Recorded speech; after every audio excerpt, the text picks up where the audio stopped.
you a little bit about why I'm having them play. Four of the kids from my top choir here at St. Olaf were on campus, and so I thought this would be a good time for them to keep ringing and practicing their skills. But also kind of fun for the campers to see handbells used in a different way. The ringing that they do in small ensemble is different than we do when we play in a big ensemble. They are responsible for a lot more bells. What else? They damp on the table a lot. When you see the other choirs play later, you'll see them play a lot up here and damping up here, not as much on the table. And these guys, because they're changing bells so often, they often damp on the table. They also play directorless, so they have to have a little more communication between the ringers while they're playing. Anything else I'm missing? Any questions about it? Open for question. Excellent. So it just takes a little time to set it in between, and after this there'll be another little bit of time while we get the full handbell choir set up, but we'll try to do it as quickly as we can.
3 in each choir that have rung before, but most of them have not touched a handbell before. And so for them to go from never playing that instrument to performing on a Friday night is pretty amazing. And it's a little bit scary in handbells because there's no one else on your part. So when you miss, their notes are not there. So you start realizing really quickly how important it is for you to play all of your part and not miss any of your notes. And so it takes a lot of courage, I think, in 1 week to get up and perform in front of you guys.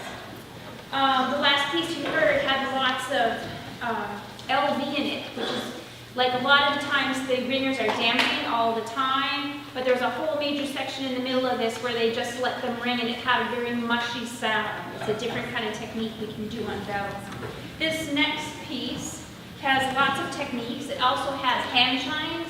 Somebody ring a hand chime for me. There you go. So they have a different tone color than the handbells, and so we're really lucky to have them to be able to add to the sound of the handbells. It also has a lot of mallets. We'll see the mallet bells on the table, which has a very staccato sound. On this piece, we're going to add Nick Swanson on flute, Derek Smith, and Anya Klein. What do we have? We have a hand drum and some fingers. And a flute, of course.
We have one last number for you, and then there will be a little break before the chamber recital, just to clear the stage really quick. This last piece has a lot of hand chimes in it as well, and some mallets. The hand chimes, they're always fun to play for the kids, but they also make it more challenging because they're trying to coordinate picking up and putting down more objects, more instruments, so it gets more complicated. So it's a double-edged sword. They love it, but it's also more complicated, more fun. But these guys have done a great job this week. This choir in particular, the 1 o'clock choir, they loved it so much that after lunch they were